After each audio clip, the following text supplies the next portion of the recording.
1. I know times are crazy and so many of us are truly about to be up shit's creek.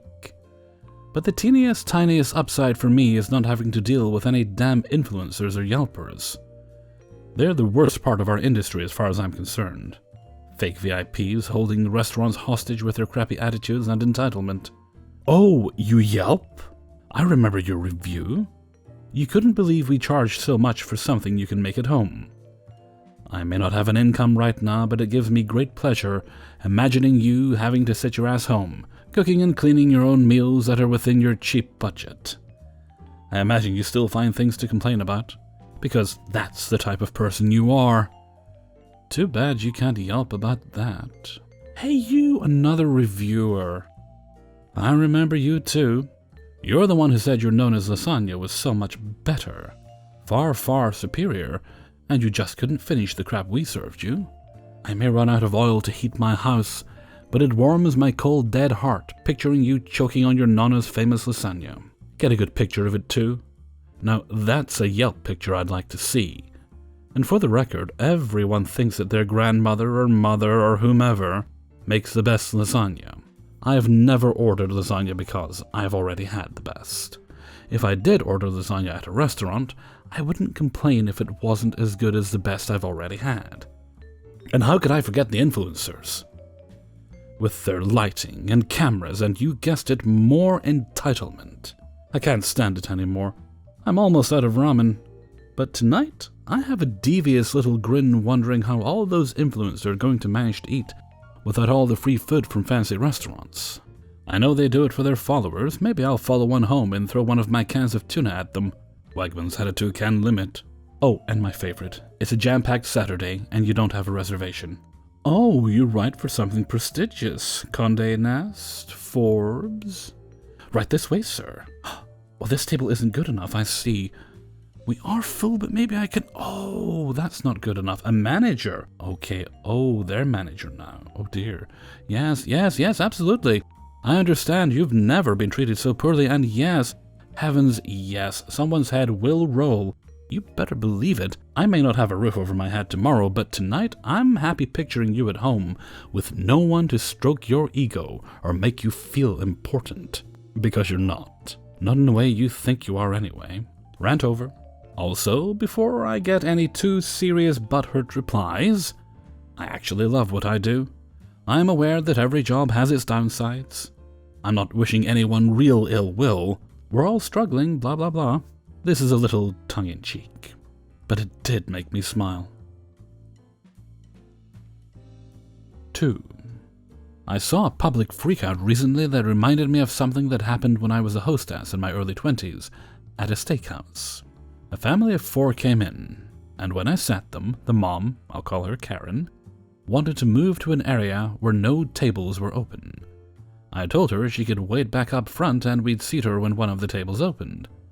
She insisted on standing right by the bus station, so she had a view of the people sitting in her desired area. The 4 of them were in the way of the guests and servers, but Karen did not notice. She was too busy staring daggers at people eating. I went to the manager, who tried to move her, but to no avail. Finally, we just let them stay, because we noticed a couple in a booth packaging up their food. I checked in a few minutes later to see if that table had left yet, and was dismayed to see that they had ordered dessert and coffee. Karen was still standing there watching them. The kids were bored and running up and down the wheelchair ramp. I asked Karen again to move back down to the waiting area as she was blocking servers and her kids were an accident waiting to happen. She loudly asked when her table would be ready and pointed right at the couple sipping their coffee. Knowing we were talking about them, the couple looked at us and smiled. It hit me then that they were not leaving on purpose. Fuck. Karen realized it as well because she got very angry.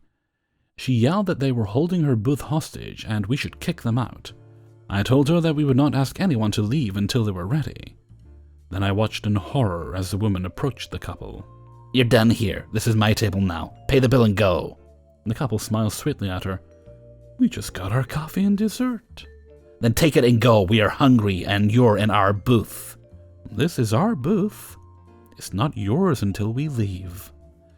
Karen raged insults at them until the manager came rushing up to help. He tried to intervene, but could not be heard over her screaming about her starving children. The couple kept their cool the whole time, nibbling their dessert and stirring their coffee at a sloth's speed. Finally, the manager had enough and told the woman to GTFO. She was utterly floored that they were asking her to go, and not the couple. She picked up an empty dessert plate from their table and chucked it across the room, where it hit a wall and smashed into pieces. The manager screamed for someone to call 911. This was before everyone had cell phones. I remember trying to hide my smile from the people around me. What adult acts like this? The woman was in her 40s. There were a ton of open booths too, just not in that area. Karen's husband appeared, grabbed her by the sleeve and started pulling. She let him lead her towards the front door as she continued to yell insults at us. She called the manager a loser and mocked his career choice. She told me I was a plain nothing going anywhere and fucking worthless. And when they'd gone, I went to the back for a while to hide. I needed to get away from people. When I returned, the server of the couple ran up to me. "That couple left, but they wanted to talk to you. They felt so bad about how that woman acted. They saw her watching them, and she was being so rude, they decided to take their time to mess with her. They didn't think she'd do that. They waited a few minutes to talk to you, but they thought you went home and asked me to give you this as an apology." He handed me a $100 bill. It was a shitty night, but it kinda made me feel better. It's not every day a customer acknowledges when they've made your life miserable. And when I say they made my life miserable, I just mean that they unintentionally did by staying to mess with Karen. Thankfully, Karen was never seen again.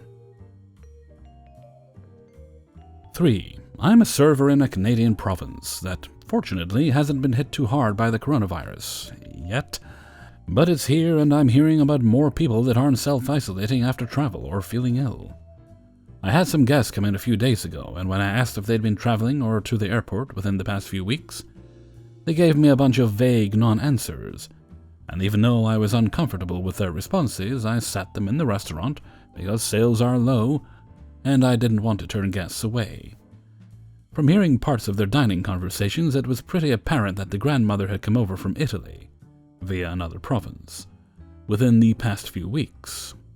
I was pretty upset that I was purposely misled. Then I find out that a person I know had a baby Friday, and her snowbird mother flew in from Florida, again stopping in yet another province with a high amount of cases, and went directly to the local hospital from the airport. The hospital staff asked if she'd been traveling, and she lied. Yes, lied at the maternity ward of the hospital of all places. Since then, the hospitals have stopped all visitation. But this happened less than a week ago, so she really should have known better. If people can't be trusted to self-isolate and be honest at the hospital, I have little hope for them being honest when they're hangry and need a burger. All of the big chain restaurants in my area have stopped dine-in service, but I work in a small local place, and we are allowed to remain open provided we can maintain proper social distancing and do limited seating. I was comfortable with this until the Italian grandma walked around and touched pretty much all of the artifacts that we have for decor. Don't get me started on the man who clearly used the washroom and didn't wash his hands. That's gross at the best of times, but there's no reason to not have basic sanitation standards in these times. For the record, I don't make a habit of checking guest bathroom habits, but we have single toilet bathrooms, not stalls, and I just cleaned it before I went in. When he left, I went in to use some Febreze, as it was obvious he had taken a dump and not washed his hands. There were skid marks on the toilet, but the sink was still dry from my recent cleaning, and there was no paper thrown in the garbage bin. I know it's probably irrational, but I'm so angry at people right now. Yesterday, I turned down a guest for dine-in service because I had already sat the amount of tables that I was comfortable that I could safely serve, and they called my boss and left a Facebook message complaining. Small towns, right? Sorry that your lunch date was more important than my mental and physical well-being. For the record, my boss has been great. She called me after the complaint, and I was honest, and we decided to do takeout for the rest of the day. I'm not panicking about the virus, I'm not hoarding TP or anything, and overall I'm pretty healthy. So if and when it heads my way, I'm pretty sure we will be okay. I want to stay open as long as possible and keep making money until I no longer can. I'm just incredibly angry at most of the people who are choosing to eat in the restaurant. I decided to let my boss know that I needed to take a few days off to get my head in the right place. I love serving, and I've been in hospitality for years. I want to give my guests the best service possible, but I don't think I can do that with how people are behaving right now. I'm certainly not looking forward to the reservation of 20 that we had this Saturday for an 80th birthday, but I also don't expect my boss to lose sales if someone else is willing to serve them. Hope everyone else is doing okay out there. I know I'm being whiny, and I don't have it nearly as bad as a lot of people. But thank you for listening to my rant, and if anyone has any happy guest stories that will restore my faith in humanity, I'd love to hear them. Stay safe, folks. 4. This was 3 years ago. I was working the front counter of my local fast food pizza chain conglomerate when this guy walked in. He was high as a kite. He was an African-American man with a Snoop Dogg cocky grin. He had a beer gut and a stained white wife-beater tank top to match. But the most definitive feature, I must say, was the large boa constrictor wrapped around his shoulders. He walks up to the counter. "Y'all serve food here?" "Yes, sir, we do." "Oh, that's good, 'cause I'm hungry." He orders his food, and I give him his total. That's when he goes, "Ooh, I'm actually a little liquid right now. But I'll tell you what, if you cut me a deal," he says, taking something out of his pocket and softly putting it on the counter, revealed to be a bong, "I'll give you a hit. What do you say?" Now, I don't do drugs, much less unknown drugs from weird people I just met. This dude was strange. I would be so lucky if it was only snake urine in there. While trying to figure out the corporate-friendly way to refuse, I guess I took too long because my manager R comes bolting up to the front, quick as a vampire. "Don't you dare you!" "I wasn't going to, sir. I like working here." R then tells this guy to either pay for his food or leave. Snake Man gets offended. "Why? Because I'm black?" "No, that snake around your shoulders is a health code violation." "What, old Jerry? He's my emotional support snake." "Either way, pay for your things or leave." "I'll have to go all the way back to my pad to look for some loose change, I guess." As he was walking out the door, he turns to a snake and said, "Jerry, you ruin everything." Never saw him again, but the story doesn't end there. Because the guy had forgotten his bong on the counter. No big deal, right? Throw it away, but R freaked out. "Are you kidding? You can't throw that away here. If corporate finds that in our trash, we'll be liable to drug tests, or possibly we could all be fired without testing." That sounded so fake to me. First off, why would corporate be going through our trash? Secondly, firing an entire staff team without reason is illegal, but this idiot, from the day he somehow got hired, despite frequently coming in smelling of pot, came up to where we were all by this time gathered at the front around R. "I'll take it in my car. Corporate can't know if I'd throw it away at home." R, that offer going right over his head, praised the imbecile for his quick thinking. I'm pretty sure idiot took 20 minutes on the clock to take it to his car. That idiot would go on to get promoted over me, despite him being hired months as opposed to my nearly 3 years. It would ultimately be one of the reasons I left. I do hope R is doing okay. 5. Hi everyone, this is your friendly neighborhood restaurant manager here. Sorry this is kind of all over the place. I just got home and had to vent. I work in a pizza restaurant in Illinois, and if you're paying attention to the news, you know that Illinois is under a shelter-in-place order. Basically, people can't leave their homes except to utilize or work in essential services. Restaurants count as an essential service. However, we can only do pickup and delivery. So, since we are only doing delivery and pickup orders, we are closing a bit earlier due to business dropping off early. Tonight we were going to close at 9. Well, we usually close at 11. We had one last pickup order that was placed at 8:15. The person who took the order told the customer it would be 45 minutes. Unbeknownst to me, the other closing manager had decided that he wanted all of the orders picked up by 8:45 so he could get out early. So he called the pickup order to tell them to get there by 8:45 to pick up their food. The customer didn't answer the phone, and the manager didn't leave a voicemail. Because the customer didn't arrive by 8:45 because he was told that his order would be ready at 9, the other manager cancelled his order in the point of sale and closed out the drawer. I was in the back working with the drivers, so I wasn't aware any of this was happening. The customer came in to get his order at 9, and the other manager told him the order was cancelled. I was so mad. We are in the middle of a pandemic, and the manager cancelled this guy's order for no reason other than he wanted to leave a few minutes early. The customer came to get his order at 9, and the other manager told the customer, "We tried to call you. Since you weren't here at 8:45, we cancelled the order."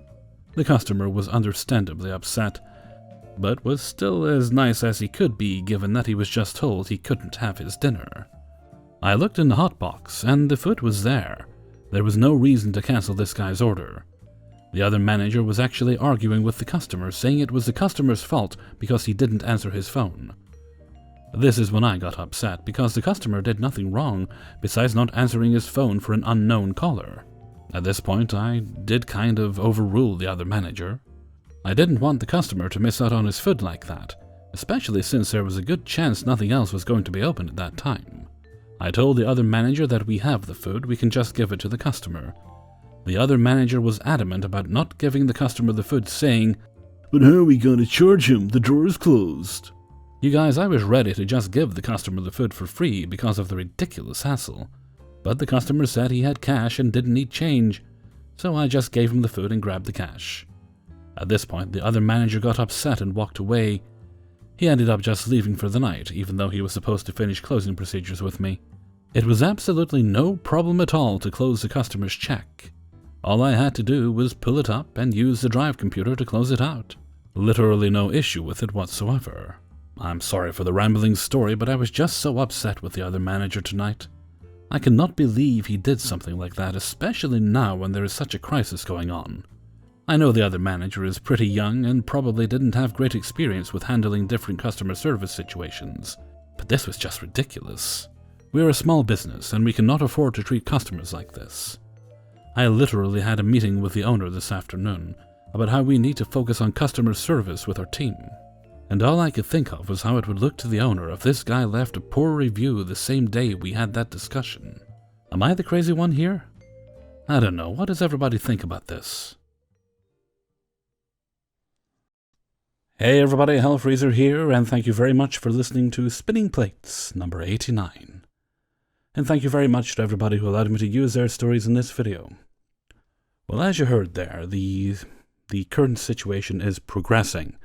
Unfortunately, a lot of people are now finding themselves unable to work. Thankfully, some of the more moral employers are making sure people will have jobs. Others, Witherspoons, are being quite crappy towards their employees and telling them to go work someplace else, and I really hope they all do.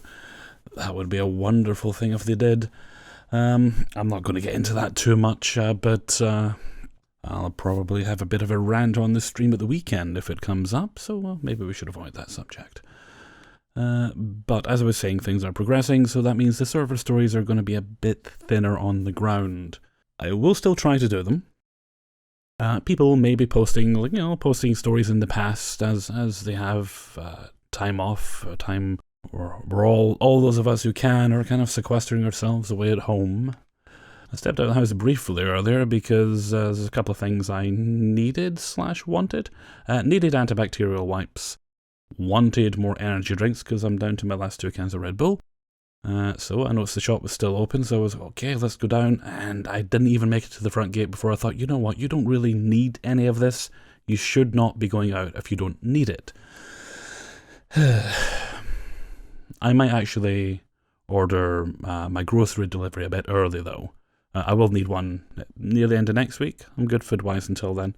So I might order that early and just get what I need in advance, because it's actually getting quite hard to get a delivery slot now. I'm rambling, aren't I?